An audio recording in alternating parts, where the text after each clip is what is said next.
হাসপাতালের বিছানায় নিথর শুয়ে আছেন বীর মুক্তিযোদ্ধা নুরুল মজিদ মাহমুদ হুমায়ুন। তবু তার হাত শক্ত করে আটকানো ঠান্ডা লোহার হাত করায়। এমন একটি ছবি দেখার পর সোশ্যাল মিডিয়ায় চলছে সমালোচনা। প্রশ্ন উঠেছে, এটা কি নিরাপত্তা নাকি অমানবিকতার নগ্ন প্রদর্শন? এই দৃশ্য মানবাধিকারের সীমা লঙ্ঘনের পাশাপাশি রাষ্ট্রের নীতি নৈতিকতার প্রতিফলন নিয়ে নতুন করে তৈরি করেছে বিতর্ক।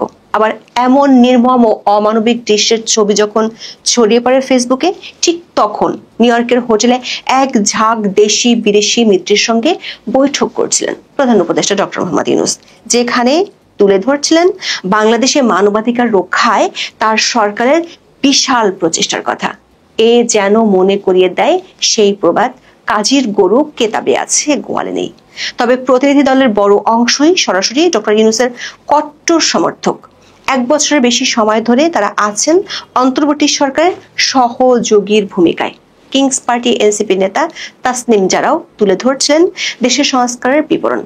হাসপাতালে নুরুল মজিদ মাহমুদ হুমায়ুনের হাতকড়া পরানোর ছবি নিয়ে যখন সমালোচনার ঝড় বইছে, তখন যুক্তরাষ্ট্রে বসে মানবাধিকার উদযাপনের দৃশ্য জন্ম দিচ্ছে অদ্ভুত তামাশার। ঐতিহাসিক 6 দফা আন্দোলন, 69-এর গণঅভ্যুত্থান, স্বাধীনতা যুদ্ধে অংশগ্রহণ সহ পাকিস্তান বিরোধী সব রাজনৈতিক কর্মকাণ্ডে সক্রিয় ভূমিকা ছিল বীর মুক্তিযোদ্ধা নুরুল মজিদ হুমায়ুনের। তিনি নরসিংদী 4 আসন থেকে সংসদ সদস্য হন মোট 5 বার। 2018 সালের নির্বাচনের পর তিনি শেখ হাসিনা সরকারের শিল্পমন্ত্রী ছিলেন। সবশেষ 2024 সালের 7 জানুয়ারির নির্বাচনে এমপি হলেও মন্ত্রিত্ব পাননি।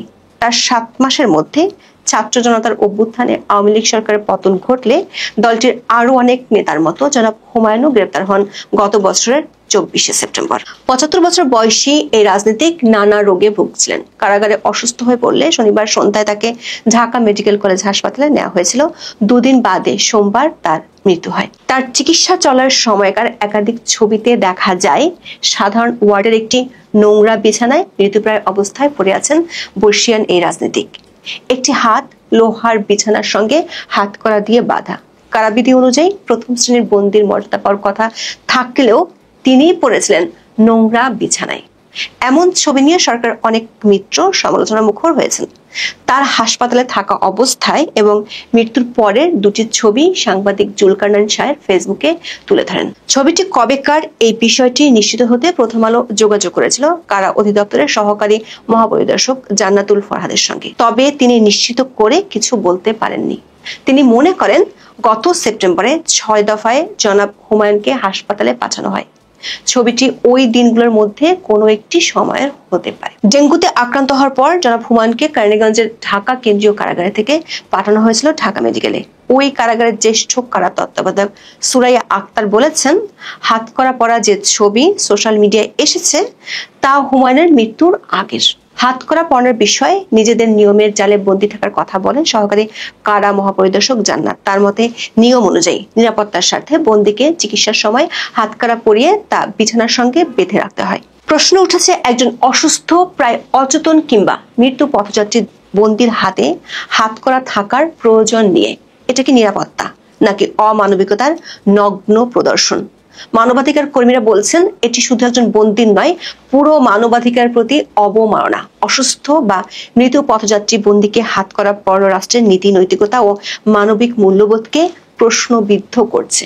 যে দেশে আইন শৃঙ্খলার দোহাই দিয়ে অসহায় মানুষকে শেষ মুহূর্তেও শিকলে বেঁধে রাখা হয়, সেখানে মানবাধিকারের চর্চা কতটা বাস্তব সেটাই এখন বড় প্রশ্ন। দর্শক, একজন রাজবন্দীর প্রতি ভয়াবহ প্রতিহিংসা এবং নির্মমতার দৃশ্য নিয়ে যখন সমালোচনার ঝড় বইছিল, তখন নিউ ইয়র্কের একটি হোটেলে ঘনিষ্ঠ মিত্রদের কাছে বাংলাদেশে মানবাধিকার পরিস্থিতির জয়গান গাইছিলেন প্রধান উপদেষ্টা ডক্টর মোহাম্মদ ইউনূস। সেই বৈঠকের খবর বিশাল আকারে প্রচার করেছে তার প্রেস উইং।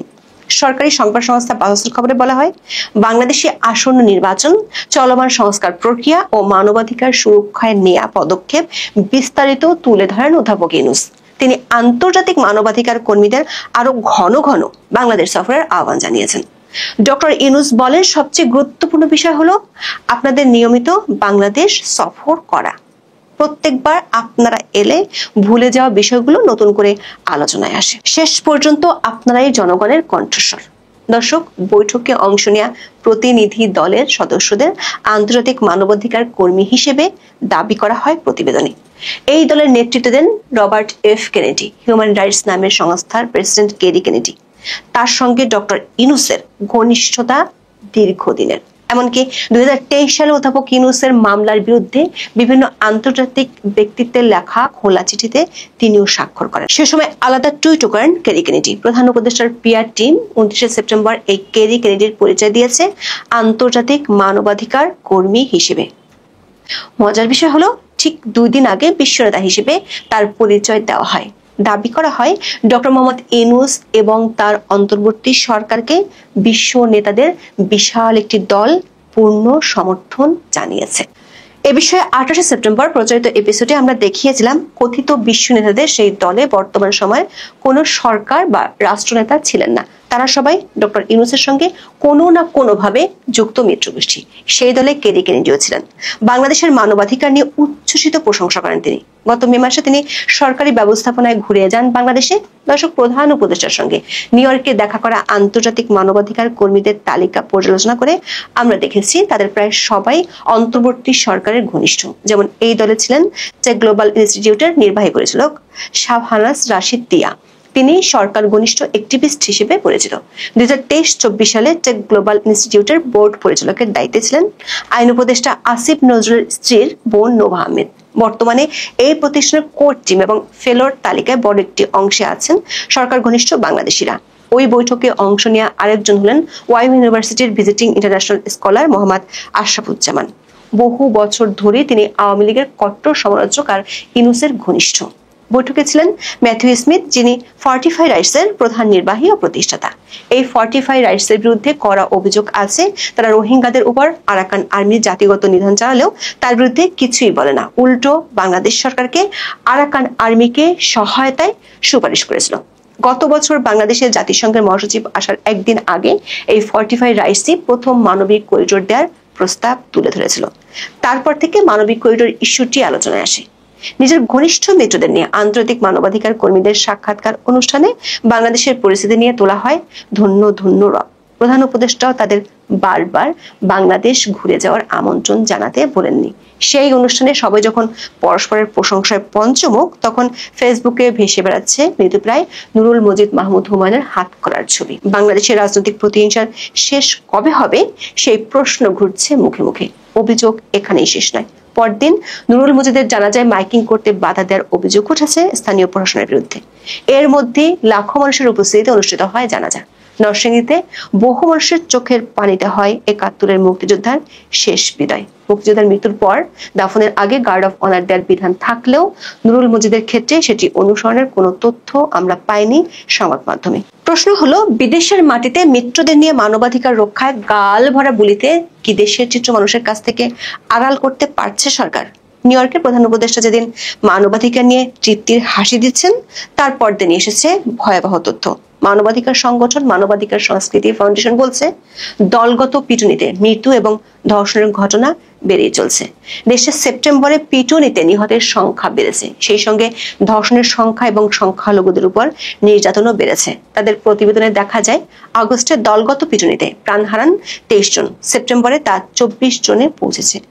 সার্বিক মানবাধিকার পরিস্থিতি সম্পর্কে বলা হয়, গণপিটুনি ও মব সহিংসতার মতো আইন হাতে তুলে নেওয়ার ঘটনা দিন দিন বেড়েই চলেছে। এতে নিহত ও আহতের সংখ্যা বেড়ে নাগরিকদের নিরাপত্তাহীনতার বিষয়টি প্রশ্নবিদ্ধ হচ্ছে। সরকার নিষ্ক্রিয় ভূমিকা নাগরিকদের জীবনে আতঙ্ক ও নিরাপত্তাহীনতা বাড়িয়ে তুলছে। এমন অবস্থায় প্রশ্ন হলো, পিআর টিমের সাজানো আয়োজনে কি ঢেকে যাবে দেশ জুড়ে মানবাধিকার লঙ্ঘনের চিত্র?